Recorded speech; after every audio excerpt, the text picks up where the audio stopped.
दोस्तों पाकिस्तानी भगोड़ी को पाकिस्तान डिपोर्ट किया जा रहा है, जो उसकी हमने तैयारियां की हुई है वो मैं दोस्तों को दिखाने लगा। दोस्तों ये देख सकते हैं, ये जूतियों की टोकरी मैंने भरी हुई है। ये सिर्फ उस पाकिस्तानी भगोड़ी के, जब ये पाकिस्तानी भगोड़ी पाकिस्तान डिपोर्ट होगी वाघा बॉर्डर से, तो हम इन जूतियों से उसका इस्तेमाल करेंगे, उस पाकिस्तानी भगोड़ी का। अस्सलाम वालेकुम दोस्तों, जैसा कि आप जानते हैं राशिद बाबा जी, उम्मीद होगी सारे बहन भाई खैरियत से होंगे। दोस्तों आपकी खिदमत में हाजिर है नई अपडेट के साथ। दोस्तों बड़ी खबर, बड़ा खुलासा। दोस्तों से गुजारिश है, जो चैनल पर नया है चैनल को सब्सक्राइब जरूर कर दीजिएगा, वीडियो को लाइक करना ना भूलिएगा। दोस्तों हम सलूट करते हैं उन हिंदुस्तानी बहन भाइयों का जो एंटी सीमा के विरोध में खड़े हुए हैं और जो एंटी सीमा के चाटू कर गए, उनके ऊपर रख दी लानत, क्योंकि वो टाइम अब आ चुका है जिसका हमें बड़ी बेसब्री से इंतजार था। सबसे पहले तो जो हिंदुस्तान के बहन भाई हमारे, उनको बड़ी बेसब्री से इंतजार था कि इस पाकिस्तानी भगोड़े को कब धक्के दे के बाहर निकाल दिया जाएगा हिंदुस्तान से। दोस्तों वो टाइम आ चुका है। दोस्तों हिंदुस्तान में एंटी सीमा की तैयारियां मुकम्मल हो चुके हैं। किसी भी टाइम या किसी भी लम्हे में, किसी भी वक्त में इस भगोड़ी को पाकिस्तान डिपोर्ट किया जा सकता है। दोस्तों जैसे ये भगोड़ी रघुपुरा से निकलेगी और छित्रों से इसका इस्तकबाल होगा, और ऐसा इस्तकबाल होगा कि यकीन करें हम आप दोस्तों को, ये जब ये पाकिस्तान में आ जाएगी फिर हम दोस्तों को दिखाएंगे कि कैसे एक पाकिस्तानी भगोड़ी जब पाकिस्तान को छोड़ के भागी, पाकिस्तान के बारे में बुरा भला कहा, और क्यों कहा, सिर्फ एक एपी सिंह दगड़दल्ले के लिए, एक उस भगोड़े के लिए जो कमीना किस्म का इंसान है, उस शख्स के लिए उसने हमारे मुल्क के पाकिस्तान के बारे में बुरा भला कहा, हमारे पाकिस्तान वालों के बारे में बुरा भला कहा, हिंदुस्तानियों के बारे में बुरा भला कहा। आखिरकार किसके कहने पे? एपी सिंह दगड़दल्ला, एपी सिंह दगड़दल्ला, लानत तेरी जिंदगी पर। एपी सिंह जो तेरे एमएलए हैं, जो तेरे एमपी हैं, अब किधर गए हैं? वो आए सामने अब, क्योंकि पाकिस्तान इस भगोड़ी को पाकिस्तान डिपोर्ट होने से कोई नहीं रोक सकता। दोस्तों पाकिस्तान के जो यूट्यूबर हैं उन लोगों ने भी अपनी तैयारियां मुकम्मल कर दी हैं। बिल्कुल दोस्तों, आप दोस्त सही सुने, इंशाल्लाह आने वाली वीडियो में, आने वाले वक्त में मैं दोस्तों को दिखाऊंगा कि मैंने कौन सी तैयारी की हुई है इस पाकिस्तानी भगोड़ी के लिए। जब ये पाकिस्तानी भगोड़ी पाकिस्तान डिपोर्ट कर दी जाएगी तो इसके साथ हम क्या इस्तकबाल करेंगे, चित्रों से इस्तकबाल करेंगे, जूतियों के हार बना के इस्तकबाल करेंगे।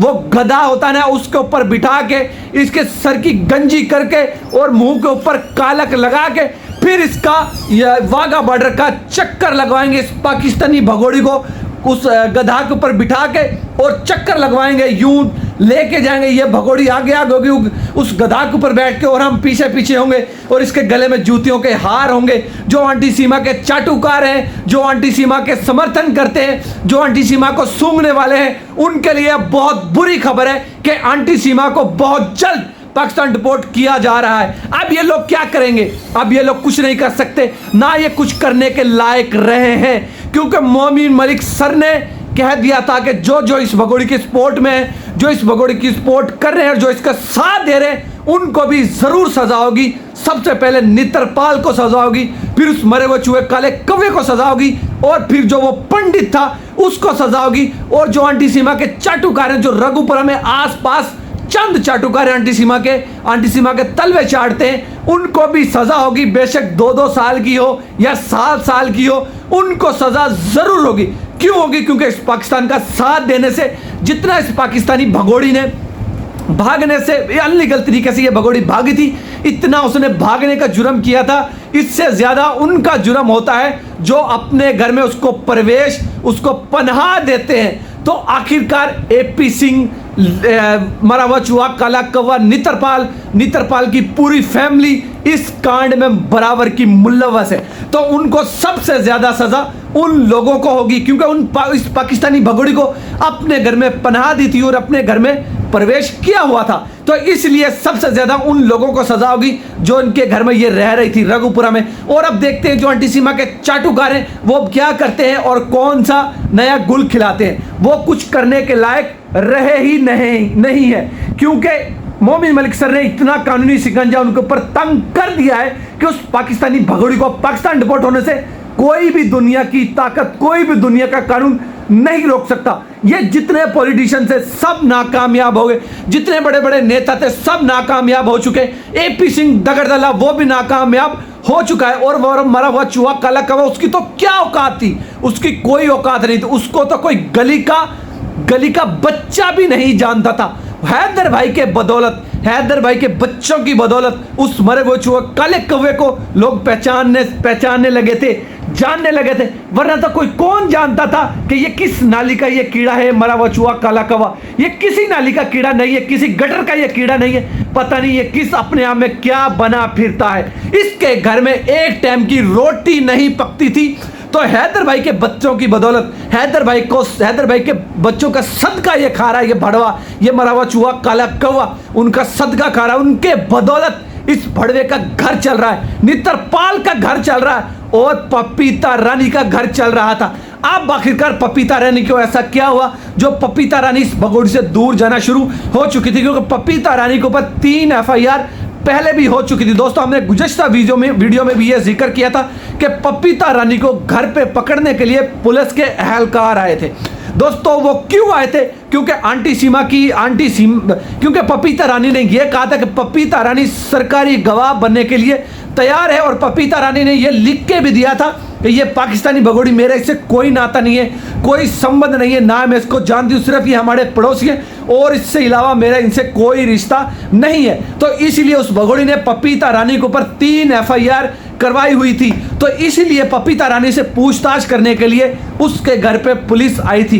तो पपीता रानी का टाइम अच्छा था, पपीता रानी का दिन अच्छा था, जो पपीता रानी घर पे उनको नहीं मिली थी और पपीता रानी किसी अपने रिश्तेदार के घर पे गई हुई थी। अगर पपीता रानी वहां पे होती तो पपीता रानी को वो उठा के जेल में डाल देते। तो पपीता रानी से जो पूछताछ होगी तो दोस्तों इंशाल्लाह ताला उसका भी हम बहुत जल्द खुलासा करेंगे। जो पपीता रानी ने आंटी सीमा को पहचानने से इनकार कर दिया, अपने देवर को पहचानने से इनकार कर दिया, अपने जो रिश्तेदार हैं उनको पहचानने से इनकार कर दिया था, तो फिर ये पाकिस्तानी भगोड़ी क्या लगती है उस पपीता रानी की? जो पपीता रानी का बेटा है उसने भी अपनी माँ को पहचानने से इनकार कर दिया, सीमा को पहचानने से इनकार कर दिया, अपने बाप को पहचानने से इनकार कर दिया, नित्रपाल को भी पहचानने से इनकार कर दिया, जो नित्रपाल उसका ताया या चाचा लगता था। दोस्तों आखिरकार क्यों उन लोगों ने इस भगोड़ी को पहचानने से इनकार कर दिया था? क्योंकि ये पाकिस्तानी भगोड़ी है, उन लोगों को भी इस चीज का पता लग चुका है कि अब भी इस केस का अंत हो चुका नहीं, होने वाला है। बस अनकरीब इस पाकिस्तानी भगोड़ी को, या पाकिस्तान तो डिपोर्ट को किया जा रहा है, इस पाकिस्तानी भगोड़ी को जल्द से जल्द डिपोर्ट किया जाएगा। तो इसीलिए इस पाकिस्तानी भगोड़ी से सब दूर जाना शुरू हो चुके हैं। दोस्तों AP सिंह तो पहले ही दुम छुड़ा के भाग चुका था, क्योंकि AP सिंह एक दगड़दला है। AP सिंह को पता लग चुका है, क्योंकि AP सिंह अभी तक कभी कोई केस नहीं जीता। AP सिंह क्रिमिनल केस इसलिए पकड़ता है कि उसको मजा आता है गंद में मुंह मारने का। गंद में मुंह मारता तो AP सिंह को पैसे ज्यादा मिलते हैं, इसलिए AP सिंह गंद में मुंह मारने का आदी हो चुका है, और इसलिए इस पाकिस्तानी भगोड़ी का वो साथ देता रहा था और हमारे मुल्क के पाकिस्तान के बारे में जहर उगलवाता रहा था और हैदर भाई के बारे में जहर उगलवाता रहा था। वो AP सिंह दगड़ दलाल है, हालांकि उसकी कोई इतनी औकात नहीं है, वो किसी औकात का मालिक वो नहीं है। अगर वो किसी औकात का मालिक होता तो वो इस पाकिस्तानी भगोड़ी का साथ ना देता, अपने मुल्क के साथ गद्दारी ना करता वो AP सिंह एक इस पाकिस्तानी भगोड़ी के लिए। दोस्तों हैदर भाई के जाने से पहले इंशाल्लाह ताला इस पाकिस्तानी भगोड़ी को पाकिस्तान डिपोर्ट कर दिया जाएगा। दोस्तों जैसे कोई नई अपडेट आएगी इंशाल्लाह ताला दोस्तों के लिए जरूर लेके आएंगे। दोस्तों आज के लिए इतना ही, मिलते हैं किसी और वीडियो में। दोस्तों इसी तरह हमारे साथ जुड़ रहे हैं, हमारे चैनल को सब्सक्राइब करें, हमारी वीडियो को लाइक करें। तब तक के लिए अल्लाह हाफिज़। पाकिस्तान जिंदाबाद।